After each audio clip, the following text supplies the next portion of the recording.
Hello, hello. Hope you're having a lovely day today. In this video, we will be talking about my 1 month experience with YouTube and social media. And for a quick preference, I am 34 years old and probably have never dabbled in social media directly in the past probably 20 years. For those of you stopping by again who have subscribed and liked my videos, I want to say thank you so much. I know I just started this channel, but your comments and support have meant a lot to me, and it helps me out and helps my channel grow by a lot. As I am creating and recording this, it is probably the last week of quarter 3. By the time this is posted, it'll be October 1st, the beginning of quarter 4. My past two videos I did not upload with a voiceover, so it feels like I have so much to catch up on with all of you. So much to ramble and say about. And before we dive into my first month of YouTube and social media, I will quickly touch on this art piece right here. This is one of the characters in the upcoming graphic novel I'm writing. Is Solus, and he is a Lightsworn from the nation of Bruul.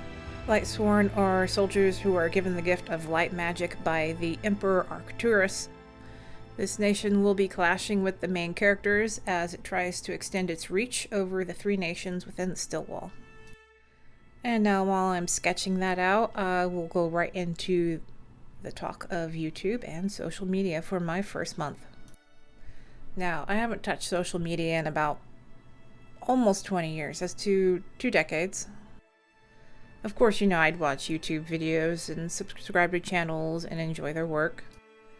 But I would never post on Facebook or Instagram, not even on DeviantArt. As stated in my first video, I never thought I was good enough to post, and I delayed posting for a majority of the 3rd quarter when I told myself I would start. I overthought about making it perfect, or getting the editing right, or having my voice sound clear and perfect. And the reality is, your first video will never be perfect. If you have 0 experience in the area with editing, video making, content creating, your first video is going to be your first video. And if you ever go back to your favorite channels or creators, and if they've kept their very first video, go watch it.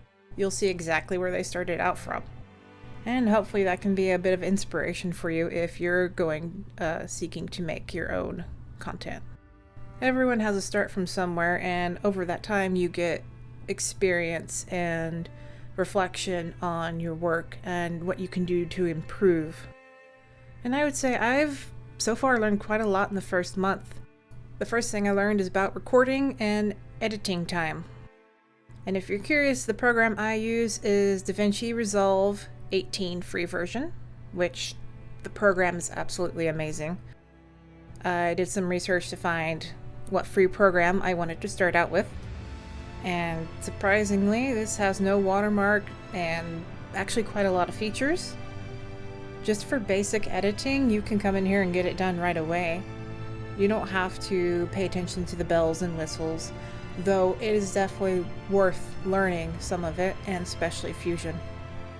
And of course, this isn't sponsored or anything, I just really love the program, and I'm quite surprised with all that it has to offer for just being free. So I'm nerding out a little bit.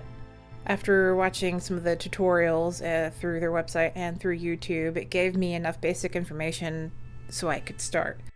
Just going out there and learning it, that will take up some of your time now and then. But it's so worth it, because teaching yourself how to become more efficient and educated in programs that you're using saves you time and makes you way better. Now, editing a digital Speedpaint or Timelapse of art is not so bad. You really just speed it up and then you cut out some of the boring bits, but I would say it's difficult to keep it interesting as a Speedpaint. With traditional media, you get to see so much of the background, the paint strokes, color choices, the techniques. So I'd say in my experience with editing time lapses, I'm learning how to make it a little bit more engaging. And the more engaging you aim to make your videos, the more editing time it will take. That I have learned. Figuring out how to record on DaVinci, it took not too long. Just a few quick Google search. The trickier part is actually making your voice sound nice when you record it. If you sit and slouch, your quality of voice is going to go down. I'm standing right now because it's giving me a clearer voice. I do have a quiet and soft voice. And if you are not used to recording your voice, hearing it for the first time is going to be very awkward. The way we hear ourselves speaking right now and how others hear us and how we hear our recordings are completely different.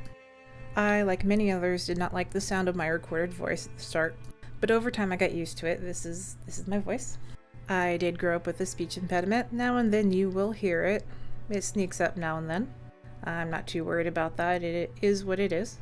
And this is my third time recording. I'm already feeling a little better recording my voice for a video, and I'm sure it will feel much more confident and clear as time goes on. Ironically, what feels like takes much longer, though I know it doesn't, is finding the right music for the videos. I'm currently using artlist.io to put on royalty-free music for my videos so I don't get copyright striked. I personally like them as they have more cinematic and orchestrated music, which I find relaxing for this type of digital video. But even if I find the right music, I still have to find enough music for the Timelapse or Speedpaint.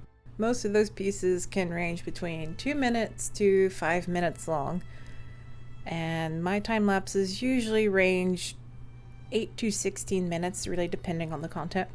And then you have to make sure they all blend together seamlessly, that they're all kind of in the same area of feel and mood and atmosphere. You wouldn't want to go from a soft, slow melody to heavy rock. Now on to the fun social media discussion. I'm an introvert and I've never really bothered with it, and some of those platforms just straight up unhealthy for you. You probably know which ones I'm talking about. As a content creator, I have chosen YouTube as my main focus, as other platforms only really show your most recent work.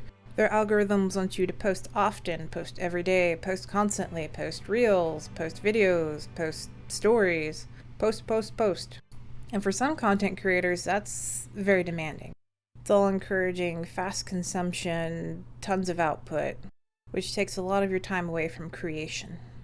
I like YouTube because your content's always there, always available. Sometimes when you're searching for a video, you'll find something that's 4 years old, but it's still very enjoyable to watch or very informative. So you're able to create a library of content for people to go through and enjoy, and it's still relevant years later. I also feel that YouTube's able to foster a closer and better community. Especially with premieres and live streams, it makes it much easier for each other to communicate and hang out. And so far, social media seems like a wild, wild west. I've been posting my full pictures on Instagram, but being a new account, it's not getting much traction as expected. I went and made a fun trending music reel, and it's only a few days old and has 140 likes already. Compared to my other stuff, it's night and day difference, which is fine. I found it fun to make. I'm hoping to someday soon be able to share more little shorts or reels of painting or drawing. As you can see, I'm 99% digital at the moment. I need to create an area for a little studio. Really want to sit down and paint and sketch, try out inks, new mediums, markers. And I think I'll be able to make very comfy, cozy, fun videos that way. And speaking of traditional media, Inktober is almost here, so I'm looking forward to buying my first set of inks, and I'm going to get a calligraphy pen or a G pen, I think. I'll try painting with some colored inks and have fun with that. So I should have my setup ready in October, and I can share with you. So to summarize my experience of 1 month on YouTube and social media, the hardest part is actually just starting. Once you get that first video out, it's like a breath of fresh air. After that, you begin to learn. You start to ask yourself, how can I make this better? How can I edit this to be more entertaining and engaging? And then you'll suddenly have the crash course lesson of, wow, it took me this long to edit. Wow, it took me this long to record my voice. Wow, it took me this long to find music. And then if you're unfamiliar with social media like I am, you get to go down the fun rabbit hole of how does this work? Where do I find this? How do I post this? What does this do? What is the trend? What are trends? How often should I post? I messed that up. And just remember, you're just starting out, so growing organically is going to take time. And it's important to have the other social media accounts active. It expands your presence, it lets you share your creations, and it helps build a community. And I would like to thank my community for hanging out today. If you'd like to join us, please like, subscribe. It helps out my channel so much. And I'll see y'all in the next video. Hope you have a great day.